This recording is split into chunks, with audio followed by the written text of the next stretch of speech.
mañana de reencuentros impresionante, Antonio. Si ya encima llega Miguel Herrero, nos quedamos sorprendidísimos. Miguel Herrero, muy buenas. Hola, muy buenos días. ¿Qué tal? Buenos días, ¿cómo estamos? Él es muy solero, ¿verdad, Miguel?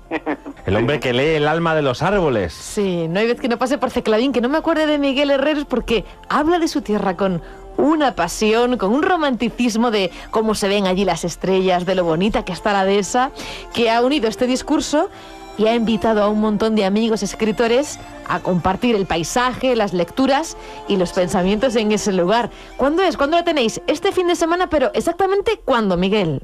Pues es mañana, el sábado 31 a las 7 de la tarde. O sea, justo para ver atardecer, ¿no? Exactamente. En la Casa de Cultura de Ceclavín. Claro, lo habéis llamado tarde de escritores, pero ¿hay algún propósito más concreto que el hecho de sentarse a hablar de la vida y de la escritura? Es un motivo de reencuentro porque van a participar escritores extremeños, pero que están dentro de Extremadura y que viven fuera de Extremadura. Entonces es una unión de sabias, de personas que ven a Extremadura con la nostalgia de la tierra perdida, del pasado, y otros que lo ven desde el presente. Entonces va a ser un encuentro pues muy emotivo, y además vamos a aprovechar para hacer un homenaje a dos poetas ceclavineros. ¿Quiénes son?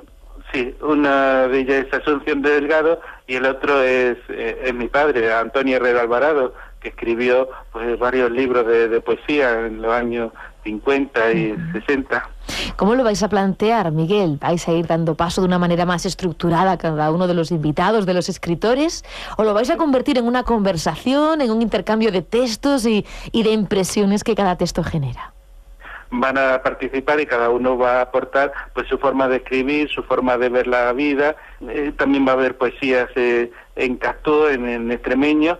Y otra cosa muy importante, muy curiosa, es que va a estar en la entrada, como dando la bienvenida a todos los que van a participar, un personaje muy especial. ¿A que no sabes quién es? No. Ceborrincho. Ah. Me encanta, Ceborrincho. Recordemos a nuestros soleros que no te siguieron aquel verano y en tus otras visitas a la radio, que Ceborrincho es un burrito encantador, porque es que además no se puede ser más dulce que Ceborrincho. Hay muchos burros, todos muy bonitos, pero es que Ceborrincho es que es de verdad impresionante, y además, lo hemos comentado otras veces, los burros a veces son un poco tímidos, ¿no?, con quienes no conocen, pero Ceborrincho nada, sobre todo con los niños, disfrutan muchísimo. Sí, cuando son las fiestas allí lo sacamos y bueno, pues es un motivo de toda la gente se quiere hacer fotos con él. Claro. Sí, sí. Vamos qué a saludar. maravilla, qué bien. Miguel, vamos a ir desgranando un poquito todo lo que vais a hacer y de lo que vais a hablar, porque además el fin de semana va a estar lleno de actividades gastronómicas, culturales, turísticas, pero queremos saludar junto contigo a algunos de los escritores que van a estar acompañándote este fin de semana. Y en primer lugar está con nosotros Cruz Díaz. ¿Quién es Cruz Díaz, Miguel? Pues es una persona muy comprometida con la tierra, con el habla de tradicional de nuestros mayores para que no se pierda, y tiene unas poesías muy bonitas y muy sentidas. Ay, a lo mejor le apetece recitarnos alguna. Es que no sé si en este momento está en disposición de poderlo hacer, pero nos encantaría. Cruz Díaz, bienvenido. Buenos días, muchas gracias. Hola. ¿Hay por ahí alguna poesía a mano, tal vez en la cabeza, en algún papel, que le apetezca ir pues compartiendo? Sí, precisamente tenía aquí porque mañana, como acabáis de decir, tenemos este encuentro de escritores en Ceclavín, escritores extremeños, y bueno, pues ya tenía por aquí escogidos algunos temas míos escritos para llevarlos mañana y tener allí la oportunidad de darlos un poquito a conocer y reivindicar un poco nuestra forma de hablar, nuestra forma peculiar de hablar, que es el extremeño, ¿no? Ya. ¿Usted escribe así, tal como habla? Porque son cosas distintas. Una cosa es el acento y otra cosa es, pues eso, llevarlo al papel y escribirlo tal como lo pronunciamos. Pues sí, yo, bueno, la verdad es que esta forma nuestra de palrar, de hablar en extremeño, viene de chiquino, cuando yo era chiquino en mi casa, en mi pueblo, en la escuela, siempre a mis padres, a mis abuelos, siempre he sentido hablar de esta manera, ¿no?, de forma de palrar así, de esta forma de extremeño, ¿no? Y yo pues ha sido una cosa, bueno, pues que he tenido ahí siempre, y yo empezaba a escribir cuando en las escuelas, o mi padre en mi casa me recitaba aquellas poesías de Gravel y Galán, o Luis Chamizo. Entonces, pues claro, aquello se me quedaba a mí aquí en la mollera, ¿no? Y aquello yo pues empecé desde muy jovencino, empecé a escribir cocinas en extremeño y esto pues me hacía a mí sentir y bueno, ahí empecé y sigo escribiendo en extremeño. Nos produce una ternura enorme escucharle hablar así, porque claro, nos recuerda a nuestros abuelos, nuestros antepasados en general, y además nos gusta mucho reivindicarlo, porque en muchas ocasiones, Cruz, Miguel, hemos hablado de que hubo un tiempo en el que esa forma de hablar se trataba de ocultar porque nos avergonzaba, ¿no? Parecía que era como uno como más cateto si hablaba así. Claro, eso sí, una equivocación, yo creo, histórica. Sabemos que el extremeño es una derivación del astur-leonés, que se introdujo en Extremadura una vez pasada la Reconquista a través de la repoblación por pastores trashumantes del norte, y nos trajeron, pues bueno, este habla nuestra, y a partir de, bueno, pues eso, desde esa época del siglo XI, siglo XII, incluso a partir de la Reconquista, pues nosotros hemos venido hablando de esta manera peculiar y de esta forma de sentir. Entonces es esa herramienta de comunicación que hemos tenido durante todo este tiempo, y entonces pues no es ninguna forma de hablar mal el castellano, ni muchísimo menos, es hablar una lengua propia nuestra, que es a través de la cual nos hemos comunicado durante muchísimos años. Sí, sí. Bueno, más bien muchas, ¿no? Porque claro, se habla en el norte, no se habla en el sur. Hay muchas hablas extremeñas en el fondo. Claro, el extremeño, concretamente, donde más tiene su peculiaridad y más su pureza, podríamos decir, en la parte norte de Cáceres, sur de Salamanca, la parte toda esta de Sierra de Gata, zona de Coria. Bueno, pues es un poco la zona en la cual se conserva la pureza más concreta del extremeño, ¿no? De esta forma habla popular extremeña.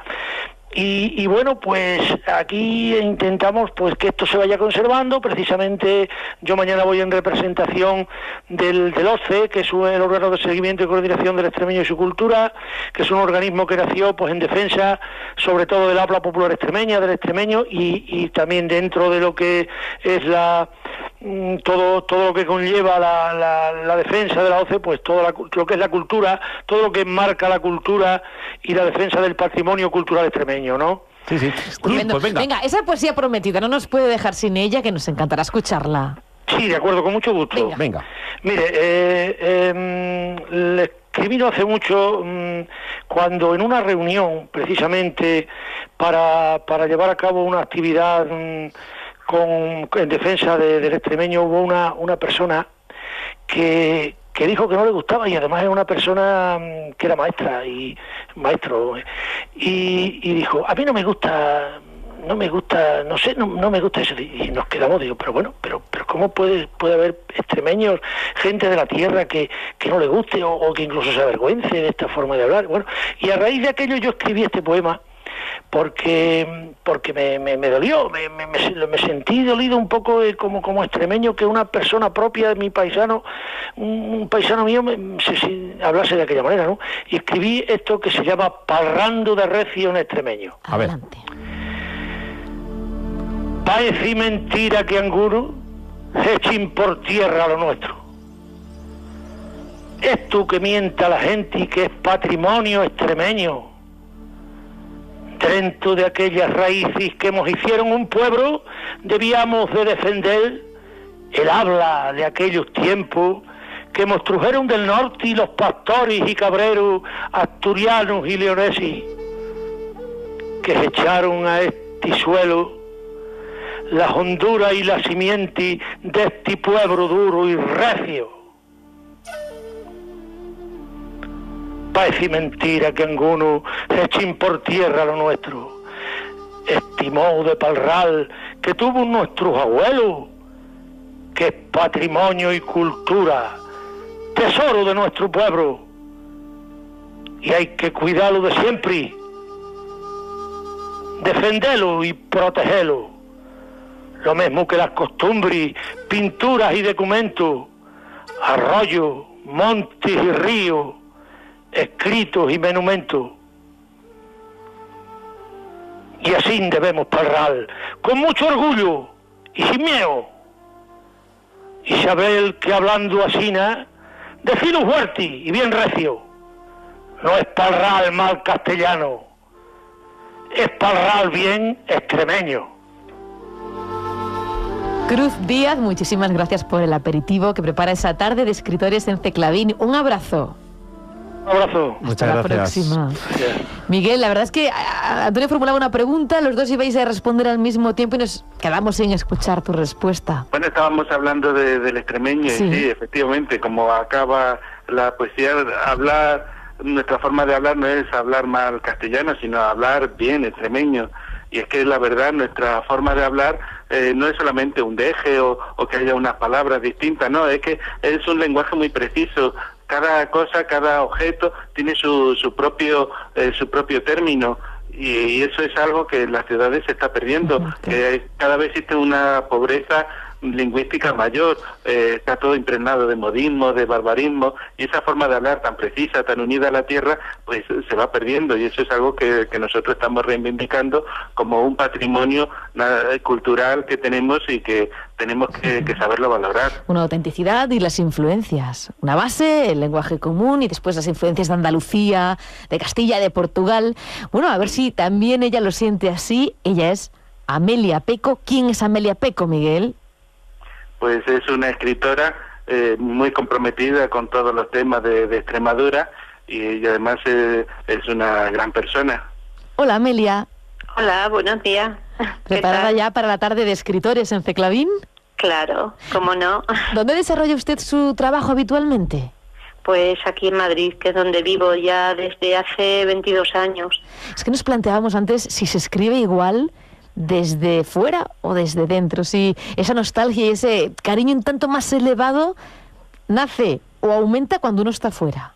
Está claro que todo aumenta cuando tú dejas algo. Es la ausencia la que nos hace revivir los momentos, las circunstancias y en este caso echar de menos a tu tierra.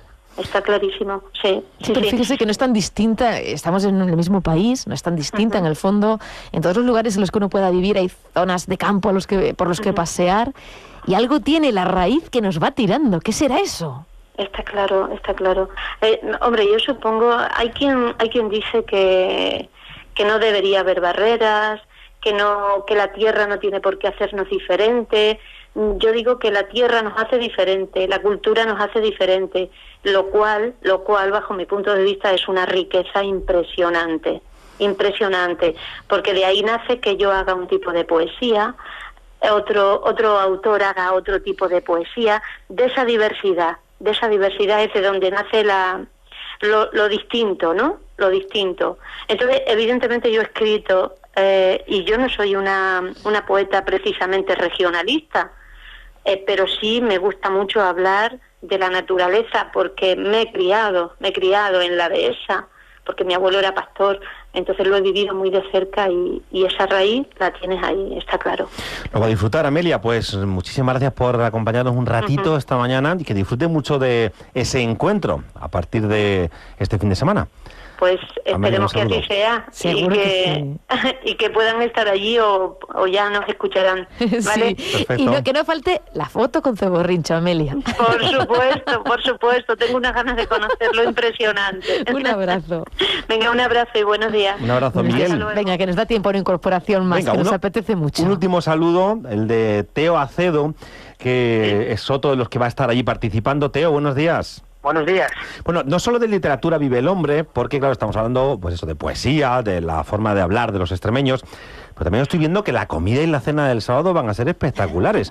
El sábado, la comida, gazpacho de poleo, peces en escabeche, cochifrito, caldereta, de postre arrepápanos y luego café. Y por la noche, en la cantaera, sopa cocida de patatas chanfaina, entomatá con cabecero y de postre cabezuela de arroz. Pero Miguel, esto es una comida poética total. Madre mía. Sí, inspiradora al máximo. Claro, hay que alimentar también el alma y el cuerpo. No, y tanto. Y en Extremadura sabemos muy bien de la gastronomía. Teo, ¿qué es lo que más le gusta de todo esto? Pues yo no sé, ya es que no me acuerdo de tantas cosas, pero vamos, y he preparado con buen estómago. Sí, sí. No, está claro. Y luego, para bajar la cena, lógicamente Sí. un paseo nocturno con una charla Los hijos de la luna. Miguel. Mirar las estrellas. Sí, ¿Y esto de los ay, hijos, claro. ¿Esto de los hijos de la luna de qué va? pues es una visión de lo importante que es la Luna, porque estamos aquí, por un cúmulo de factores que casi es milagroso, y la Luna es una parte muy importante. Tanto es así que hasta los ciclos naturales de la especie humana están regulados por la Luna, de ciclos de 28 días. Salimos del agua, de los primeros seres que vivieron en el agua, salieron a la Tierra gracias a la Luna, a las mareas que permitió pues que hubiera una zona de intercambio. Y entonces la Luna siempre está ahí presente, no es solamente como una imagen poética, sino que realmente pues la influencia que ha tenido sobre la vida ha sido extraordinaria. Bueno, si no hubiera habido la Luna, pues la vida en la Tierra hubiera sido muy distinta, a lo mejor seguiríamos siendo peces. Pero lo que yo no sé si la podréis disfrutar, si la podréis mirar al completo, ¿no? Si se podrán ver las estrellas, se lo vamos a plantear ahora a nuestro meteorólogo, cómo estará el cielo en Ceclavín este fin de semana, para que en un ratito nos ponga al día y así podamos pensar bien. Bueno, porque si no se mira una cosa, se miran las nubes, que también son bien bonitas. Teo, no sabemos dónde desarrolla su trabajo habitualmente y si, en la línea de lo que comentábamos con Amelia, se nota en su literatura la presencia o la ausencia de, en su caso, su propia persona en su raíz, en su tierra, en Extremadura. Sí, bastante, porque yo pertenezco a un pueblo de los Montes de Toledo, de Badajoz, y la relación con la naturaleza allí es excelente. Sí. Es una zona preciosa. ¿Y habitualmente dónde está? ¿Dónde trabaja? Estoy en Alcalá de Henares, vivo en Alcalá de Henares. Bueno, no le queda muy lejos tampoco, muy lejitos, no está. Hombre, no queda lejos. Cuando se tienen ganas de ir o de volver, no está lejos nada. Teo, ¿no le tocaría el gordo hace un par de años? Me tocó el gordo, claro. ¿Ah, sí? Pero Teo... Sí. ¿En serio? Bueno, rápidamente esta conversación ha dejado de ser poética para ser económica. ¿Qué tal le va? No, me tocó el gordo de amistad y de ganas de hacer cosas. Hemos vuelto a la parte poética, hombre. me El gordo de encanta, dinero Teo. eso no tiene importancia. El gordo ya económico ya me tocó antes. 400.000 euros antes, arriba o abajo, eso está dando. Arriba o abajo, sí. Teo, una última cuestión sobre esto que planteamos, bromas aparte. Cuando uno vive en el sitio en el que no nació y siente una cosa es la patria y otra cosa es la raíz, lo tenemos muy claro. Al final, como nos dice Doncel, a veces encontramos esa raíz cerca de la gente a la que queremos, sea en el país que sea. Sí. Pero si uno siente mucho vínculo, en este caso con Extremadura, con ese paisaje, ¿se pierde un poco conectar con el lugar en el que está en este momento? ¿Se pierde descubrir el lugar que podría estar disfrutando plenamente en este momento? Bueno, los vínculos no se pierden nunca. En mi caso, yo me he dedicado a mi pueblo, tratando de levantarlo lo que puedo y lo que he podido, y ahora conociendo Extremadura, como vamos a ir a ver Coria, que estoy informándome, porque nunca he estado en Coria. Pues y me parece sorprendente Extremadura. Pues le va a gustar, Teo. Tanto en Cáceres como en Badajoz. En octubre estuvimos en un congreso de cronistas en Cáceres y fue maravilloso. En noviembre fue. Sí. Que por cierto llovía a mares. A mares. Bueno, pues ahora nos informaremos. Ahora nos contarán. Creo que aquí lloverá, puede llover. Ahora nos dirá Carlos, que es el que manda en esto. Pero a mares, no creo. Ahora nos ponemos al día de la previsión meteorológica. Miguel, mantente a la escucha. Sí. Vale, muchísimas gracias a todos. Bueno, muchas un abrazo, gracias. buen fin de semana. Hasta luego, saludos para Amelia y Miguel. Sí. Y venga esa riqueza no económica, poética, Teo, que es lo Poética, importante. sí. Claro que sí, un abrazo.